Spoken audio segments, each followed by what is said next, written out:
Hebreus capítulo 8, vamos ler a partir do versículo 1.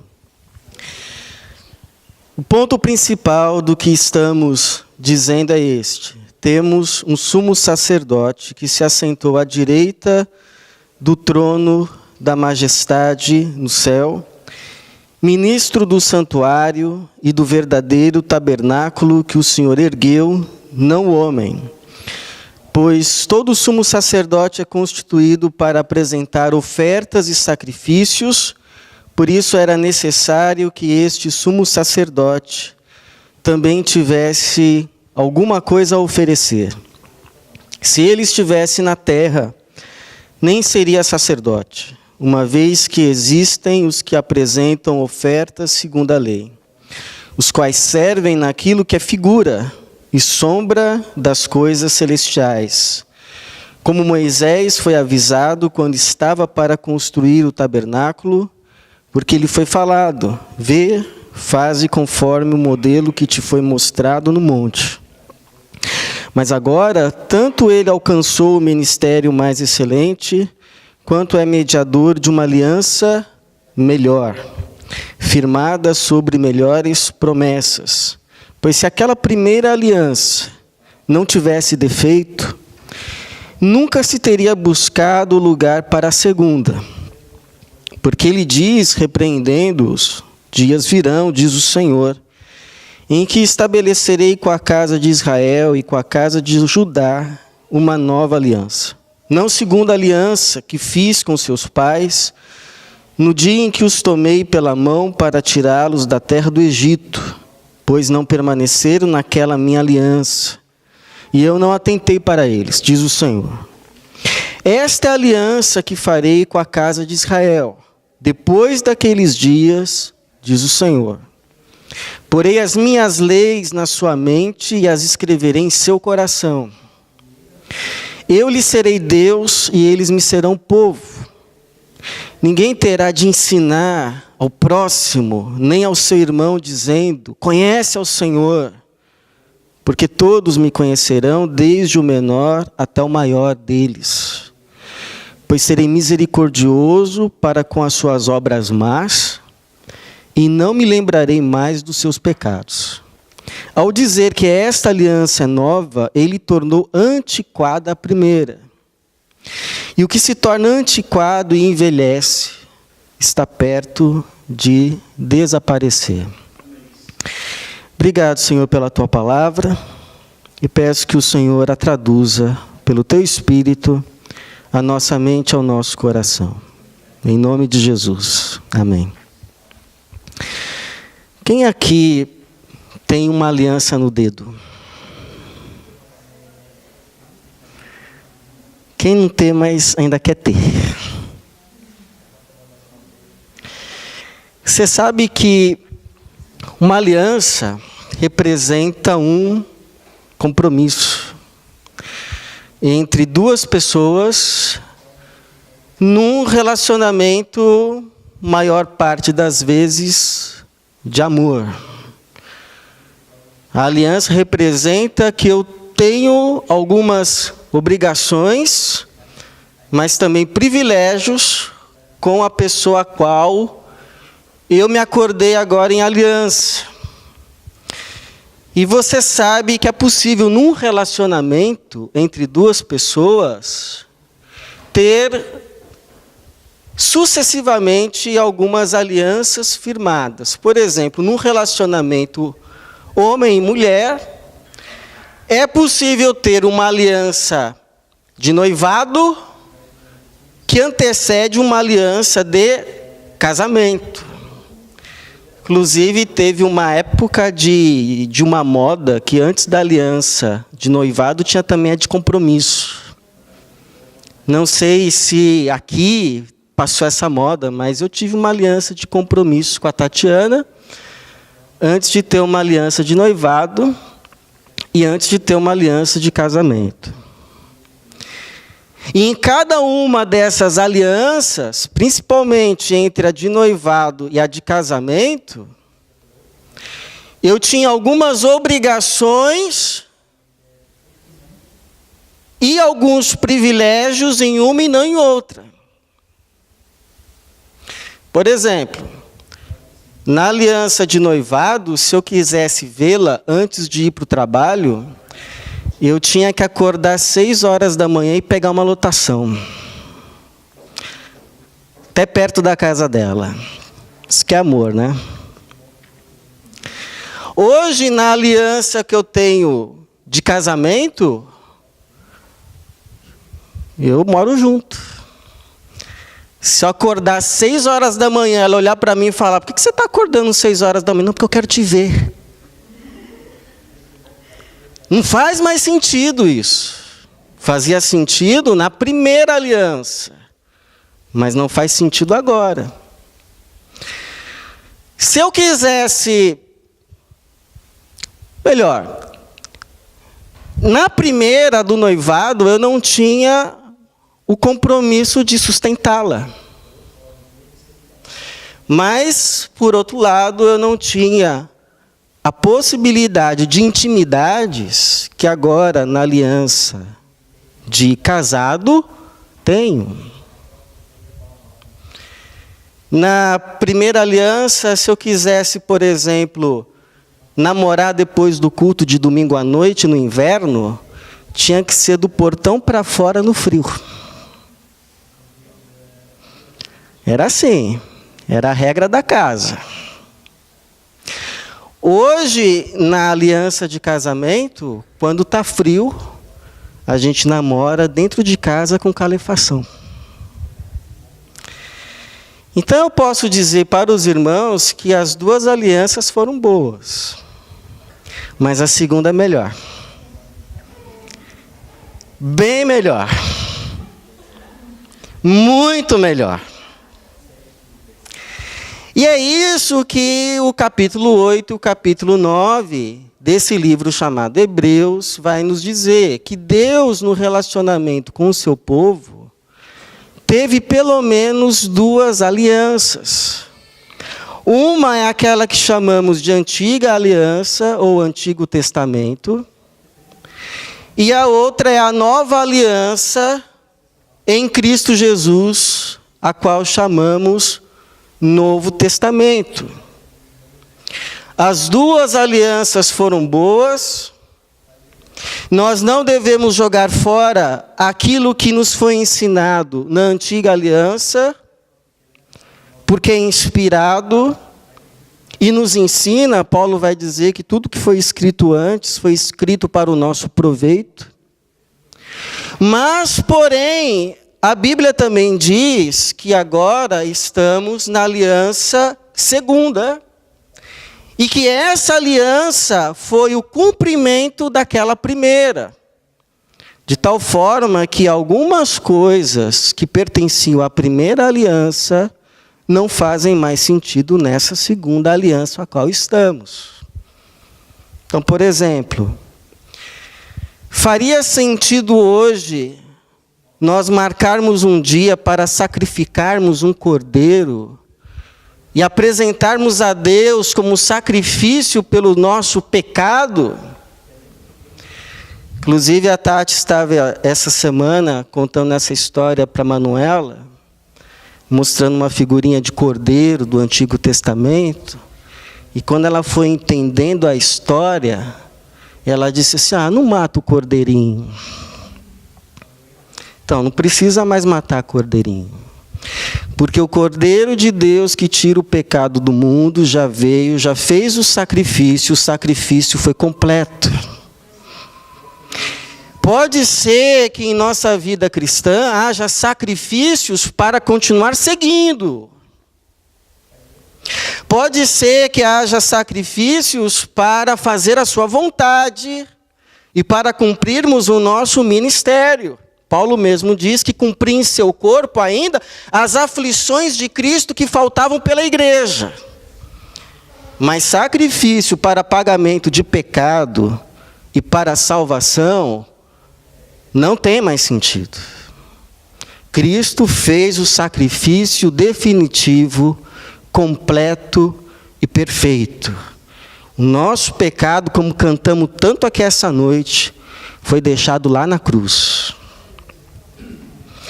Teria sentido nós termos uma casta sacerdotal? Que nós dependêssemos dela para chegarmos a Deus, ou dela para que ela intercedesse a Deus por nós, como se houvesse alguns irmãos que estão mais perto de Deus? Embora na prática a gente ainda faça isso, não tem sentido. Porque nós temos um sumo sacerdote perfeito que está sentado à direita de Deus e intercede por nós. E que fez de todos nós sacerdotes. Abriu o véu de forma que todos nós, em nome de Cristo, temos acesso direto a Deus. Então a igreja é uma pirâmide invertida. Aqueles que foram colocados como líderes são os que servem. Porque acima da casa de Deus, que é a igreja, só tem um, que se chama Jesus. Os demais são todos irmãos. Servos e conservos de um único Senhor. A igreja só tem um Senhor. A igreja só tem um Rei. A igreja só tem um Salvador. Um mediador e um intercessor, Jesus. Haveria sentido termos um tabernáculo com candelabro, com pães da preposição, se você quiser ter na sua casa como um memorial, como um enfeite? Mas Jesus já fez de nós o tabernáculo de Deus, a casa de Deus, o corpo no qual o seu Espírito mora, vive e habita.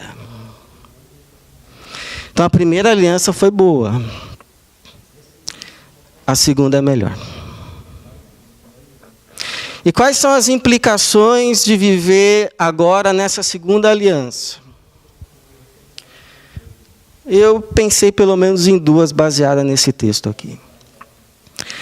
A primeira é que viver agora na segunda aliança determina a forma como eu leio a Bíblia.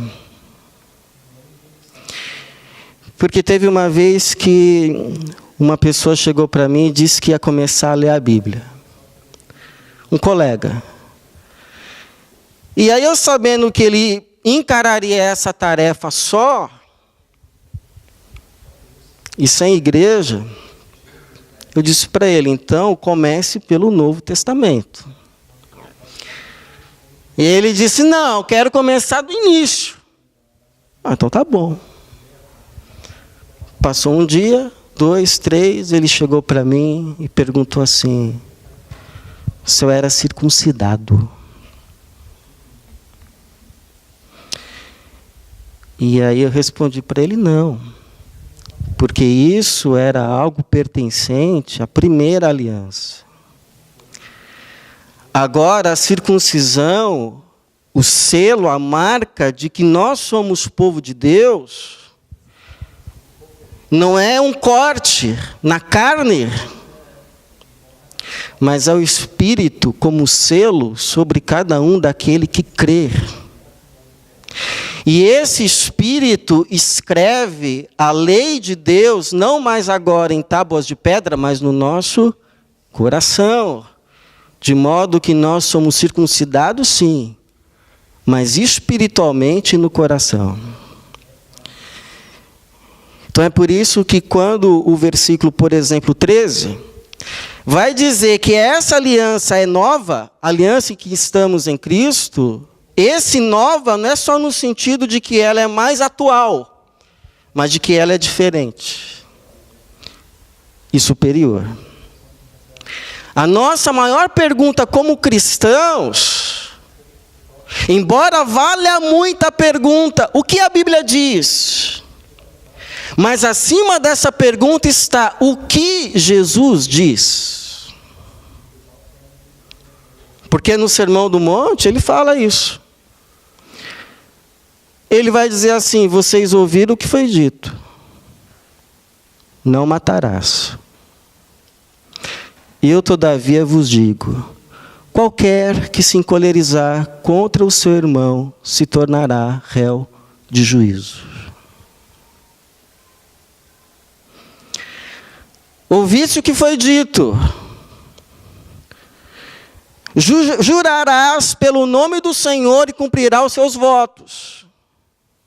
Eu, todavia, vos digo: não jure por coisa alguma. Nem pelo altar, nem pela terra, nem pelo céu, nem pela tua cabeça, seja a tua palavra sim, sim, não, não. O que passar disso, você já sabe. Ouviste o que foi dito: olho por olho, dente por dente. Mas agora vocês têm o Espírito, o meu Espírito. Qualquer um que te ferir, prefira ser ferido 2 vezes do que ferir alguém. Essa é a tradução do dar a outra face. Eu prefiro sofrer de alguém o mal 2 vezes do que fazer o mal uma, ainda que seja em retribuição. Então é por isso que Jesus vai dizer: olha, se a justiça de vocês não exceder a dos escribas e fariseus, de modo algum entrarão no reino dos céus. Porque a aliança em que nós estamos é superior. Não é mais a aliança da letra, é a aliança do Espírito por meio do sangue de Cristo. E por que é importante saber disso? Porque hora ou outra sempre aparece alguém, diga-se de passagem, bem intencionado, mas que tenta nos puxar de volta para a antiga aliança. Repito, hora ou outra, sempre aparece alguém bem intencionado, que quer nos trazer para a antiga. Então, por exemplo, só um exemplo, poderia dar vários, mas um. Recebi, dias passados, um envelope anônimo. Então, quando você recebe uma mensagem anônima, é aquela história, né? Eu quero falar, mas eu não quero ouvir. Eu quero que você saiba o que eu tenho a dizer, mas eu não quero saber qual é a tua resposta. Eu não estou aberto ao diálogo, porque eu tenho a verdade. Nada do que você falar é importante. Então, recebi esse envelope. Dentro desse envelope, havia algum material que tenta convencer de que, se nós quisermos sermos fiéis a Deus, precisamos indubitavelmente guardar o 4º mandamento, que é o sábado. Sábado. Se eu pudesse responder, em primeiro lugar eu agradeceria, porque, como eu disse, eu sempre entendo que a intenção é das melhores, sempre. Sempre. Mas talvez eu também dissesse 2 coisas. Que agora na aliança superior, a aliança de Jesus, eu não tenho que guardar só o 7º dia para o Senhor. Eu tenho que guardar todos os dias para o Senhor. Todos os dias são para o Senhor. E não tem um dia que seja mais para o Senhor do que outro. todos os dias agora, na nova aliança, são santos. Se tem uma coisa que eu não posso fazer no 7º dia, eu não posso fazer no 1º dia. Se tem uma coisa que eu tenho que fazer no 7º dia, eu também tenho que fazer no 1º dia. O véu foi rasgado. Estamos o tempo todo na presença de Deus. De segunda a domingo, ou de domingo a sábado, que seja, não sei. Nós estamos em culto permanente. Quando sairmos daqui, o culto coletivo terá recebido um amém. Mas o culto diante daquele que criou os céus e a terra e habita agora em nós, continua. Estamos em culto permanente. Não tem uma coisa... Agora, é claro, eu posso, na minha vida com Deus, decidir, sim, separar um dia desses 7 que eu tenho na semana para me abdicar de algumas coisas, para me consagrar, para me dedicar. Agora, eu não posso fazer dessa minha decisão entre eu e Deus uma lei para todo mundo. Porque lá em Romanos 14, o apóstolo Paulo vai dizer assim: um faz diferença entre dia e dia, mas outros julgam todos os dias iguais. Cada um esteja firme no seu entendimento. Todo o calendário agora é santo. Pastor, no Evangelho, quais são os dias santos? Todos. Quais são os dias santos, pastor? Nosso? Todos. Desde o 1º de janeiro até o 31 de dezembro, tudo é dele, por ele e para a glória dele. Tudo. O véu foi rasgado, não tem separação. Aqui é sagrado, aqui é santo. É santo. E segundo, eu diria também que agora na segunda aliança, para o povo de Deus, não tem mais ofício sagrado. Ou seja, ser pastor é uma atividade de Deus, ser mecânico não. Ser missionário é ser uma pessoa consagrada a Deus, ser dona de casa não. Quer comais, quer bebais, quer façais qualquer outra coisa, façam tudo para a glória do Senhor. Então você, quando você está lá no seu serviço, o que você faz, você não está fazendo para aquele que te emprega, você está fazendo para aquele que te sustenta. É ao Senhor que servis. Então, segunda-feira, amanhã, é um dia santo. E o seu ofício, a sua atividade, ainda que seja cuidar de uma criança, é um ofício divino. É como aquele fazedor de valeta, de Deus, que depois de fazer a valeta, orava. E dizia assim: Senhor, amanhã vai vir o pessoal que vai colocar os canos nessas valetas aqui que a gente fez. O Senhor sabe que eu fiz essa valeta aqui o meu melhor. Então eu queria te pedir, Senhor, que na hora que aqueles homens forem tentar colocar o cano aqui, que encaixar direitinho, e um virar para o outro e dizer: puxa vida, que bom, essa aqui está tudo certo.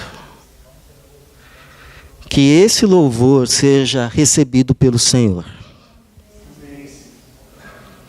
Porque quer comais, quer bebais, quer façais uma valeta, quer construais uma casa, quer trabalhais no computador, quer fazer a faxina, fazer tudo para a glória do Senhor.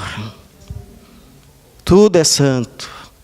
E nós somos o povo santo, que significa separado e consagrado para o serviço do Senhor, para a glória do Senhor. Todo dia. Toda hora. Em todas as coisas. Todas as coisas. Louvado seja o Senhor. Segundo, viver agora nessa segunda aliança, em Cristo, muda a forma como eu lido com uma coisa que muita gente não gosta de ouvir: pecado. Lembro uma vez que os adolescentes aqui da igreja estavam fazendo uma peça num parque aqui. E aí uma peça tinha assim, uma cadeira, escrita a palavra pecado. E aí nisso passou uma senhora. E aí parou um pouquinho para ver, e eu percebi, quando ela leu o que estava escrito, porque ela não sabia do que se tratava, mas quando leu o que estava escrito, se enfezou. E saiu pisando duro. A gente não quer falar de pecado. Incomoda. Então a gente pode ter sempre algumas atitudes em relação a essa palavrinha que incomoda, chamada pecado. A gente pode, por exemplo, negar.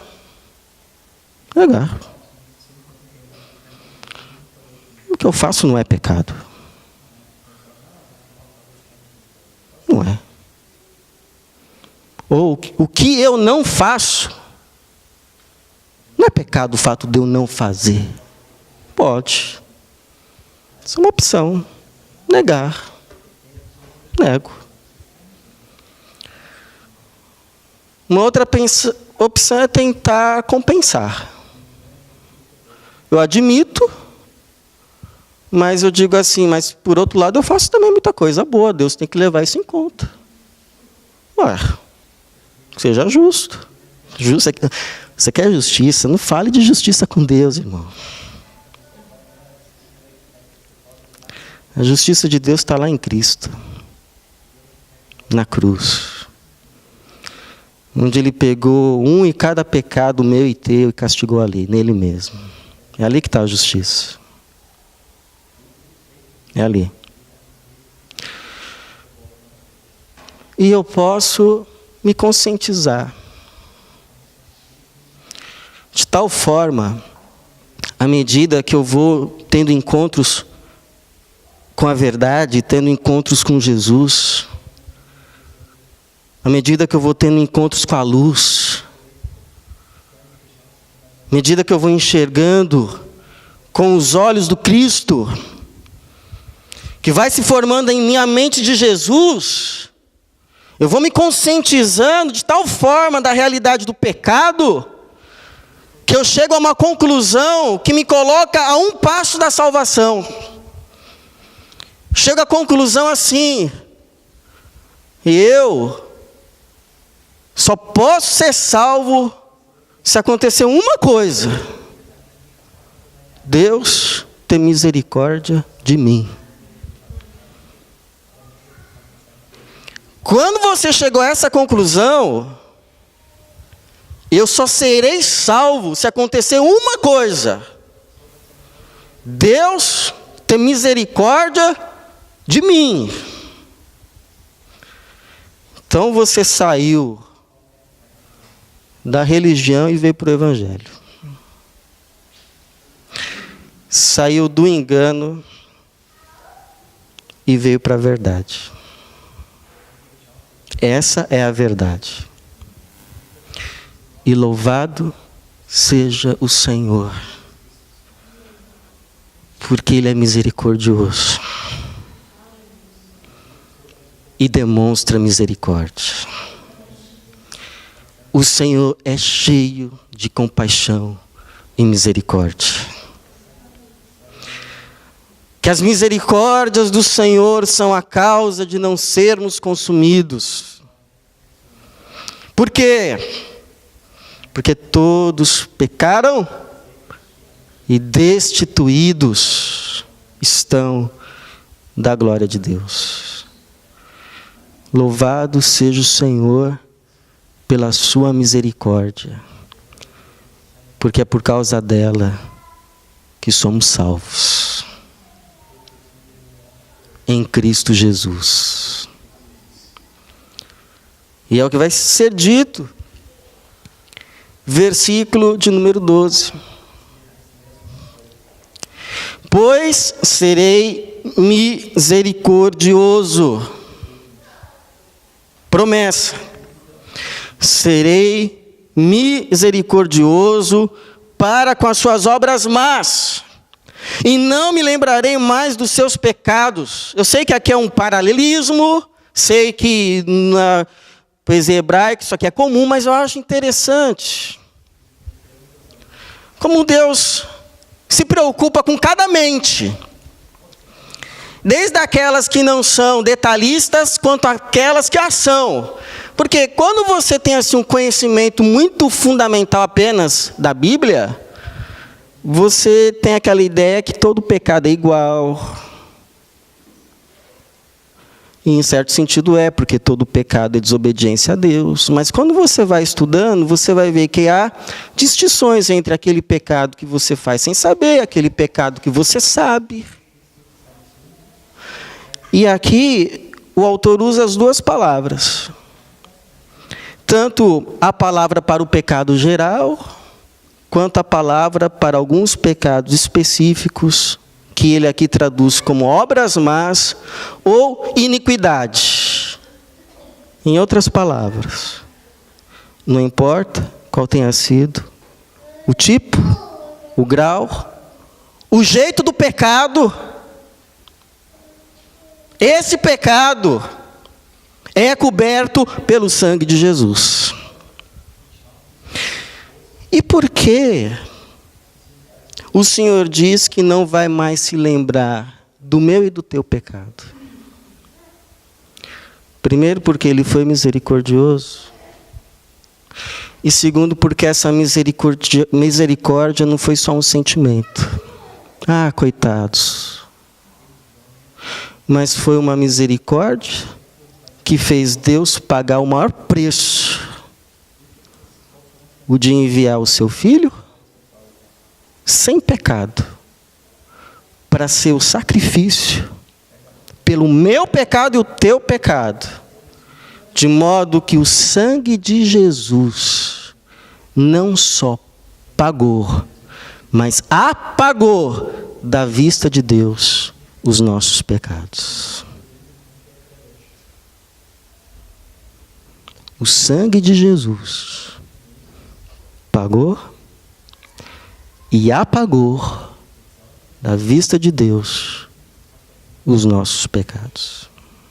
Não me lembrarei mais. Não me lembrarei mais. Então, depois que você reconhece o pecado,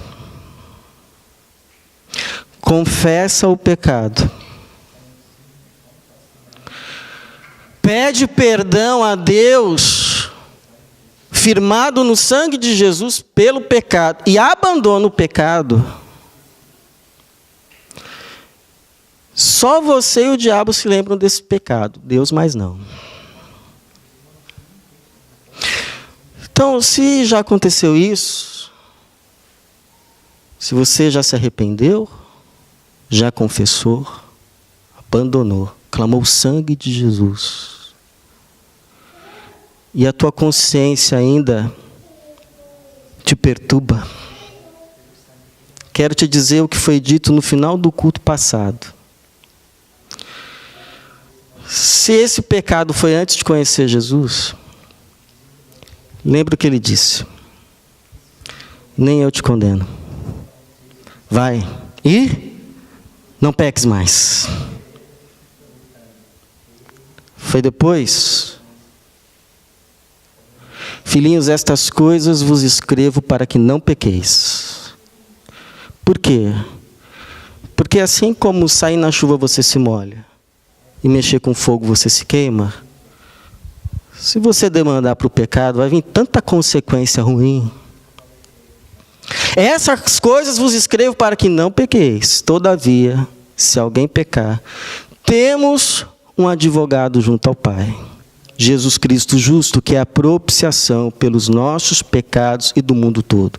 Por isso, se confessarmos os nossos pecados, Ele é fiel e justo para nos perdoar os pecados e nos purificar de toda injustiça.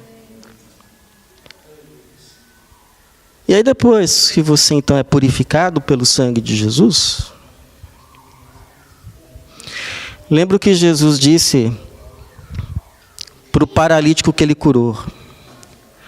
Porque ele disse assim: vê, agora você está curado. Não peques mais, para que não te aconteça coisa pior. Você está curado. Não peques mais, para que não te aconteça coisa pior. O homem estava paralítico há 40 anos. Eu lembro de um pastor que, quando estava plantando uma igreja, ele tinha que colocar todas as cadeiras no salão todo dia antes do culto. Por todas as cadeiras. Aí um dia ele, cansado, se senta em uma, porque ministério são sorrisos e lágrimas.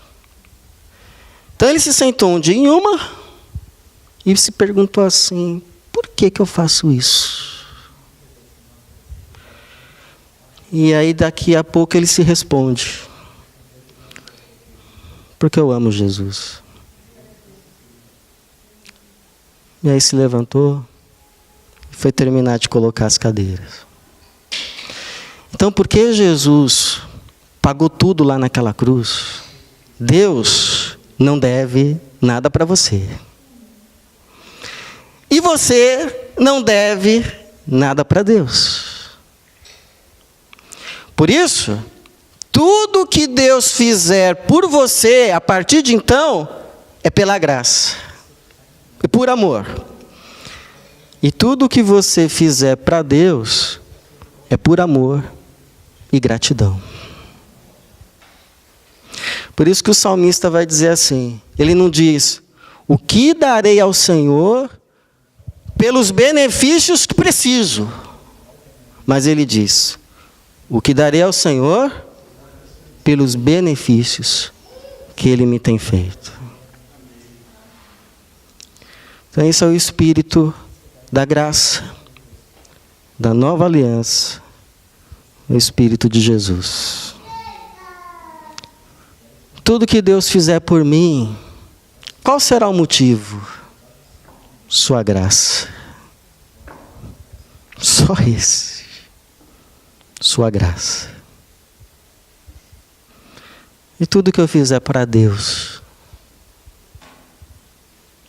para vir a ter, não. Por gratidão. Pelo tudo que Ele já fez e por tudo que Ele faz. Na sua graça e no seu amor. Por mim e por você. Deus nos abençoe. Em nome de Jesus. Amém.